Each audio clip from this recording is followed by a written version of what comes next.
Across every continent on Earth, massive stone structures stand in silence. They rise from deserts, forests, coastlines, mountains, and plains. Some are neatly stacked. Some are carved with precision that still confuses engineers today. And some are so massive that modern cranes would struggle to move them. What makes this even more unsettling is that many of these ancient stone monuments were built by civilizations that supposedly had no contact with each other.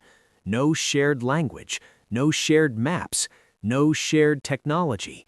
And yet, they all built in stone. They all built big. They all built with strange precision, and they all seemed obsessed with the sky. This is not coincidence. This is a pattern. From Stonehenge in England to the pyramids of Egypt, to the Moai of Easter Island, to the megalithic temples of Malta, to Puma Punku in Bolivia, to Göbekli Tepe in Turkey, the same questions keep coming back. Who built them? How were they built?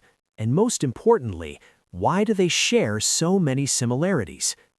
Mainstream history tells us these civilizations were isolated, primitive, limited by stone tools and basic knowledge, but the stones tell a different story.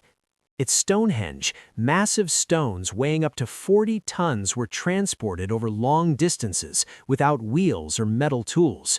The structure aligns perfectly with the solstices, marking precise solar events thousands of years into the future.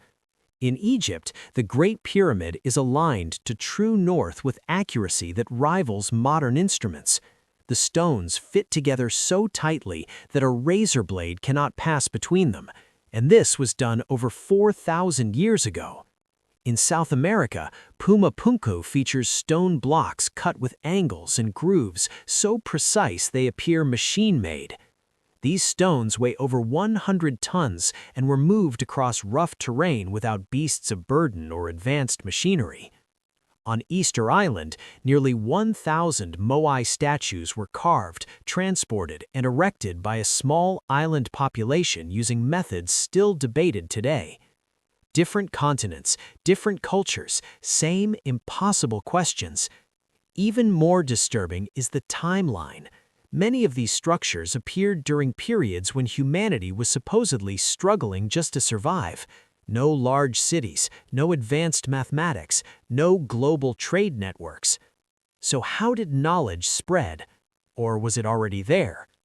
One theory suggests ancient civilizations shared a lost global knowledge system, not through written books, but through oral tradition, through sacred geometry, through astronomy. Look closely and patterns begin to emerge. Megalithic sites around the world often align with the sun, moon, and stars. Some align with lunar cycles, others track equinoxes and solstices. Many sit on ley lines, invisible paths said to crisscross the earth. Coincidence or intentional design? Ancient builders seem to understand Earth is a living system.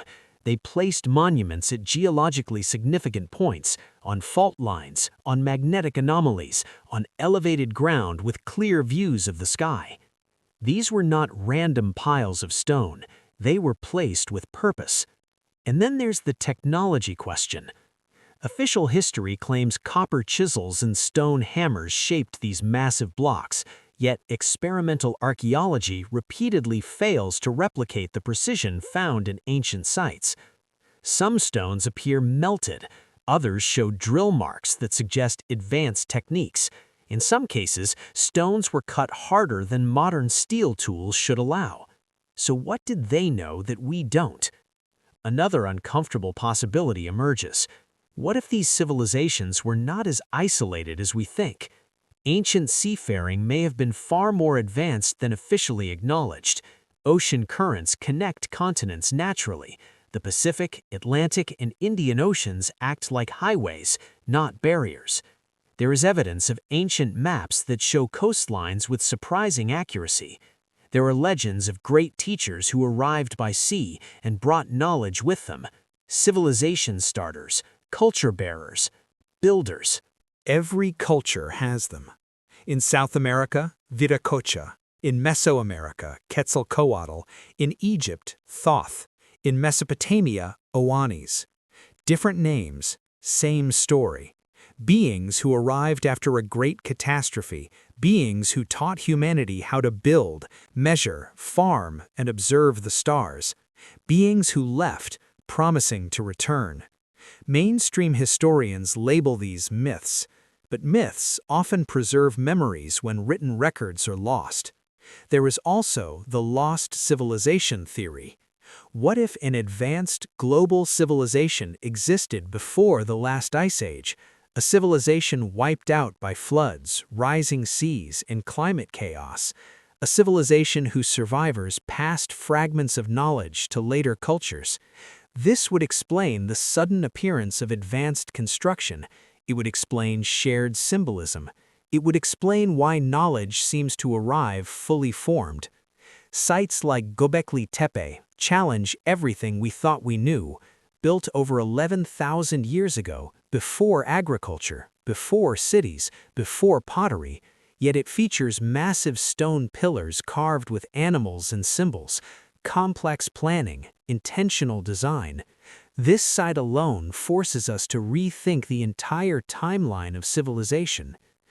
So are all ancient megaliths connected?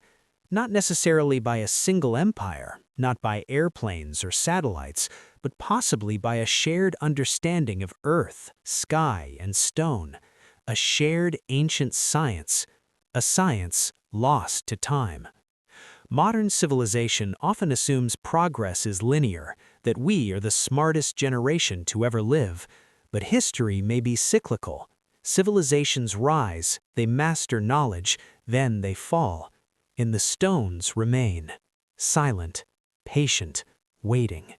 Perhaps the greatest mystery is not how these monuments were built, but why we are so resistant to the idea that ancient people may have known more than we think. The megaliths challenge our arrogance, they challenge our assumptions, they challenge our story of human history. And until we truly listen to what the stones are telling us, the global link between them will remain one of humanity's greatest unanswered questions.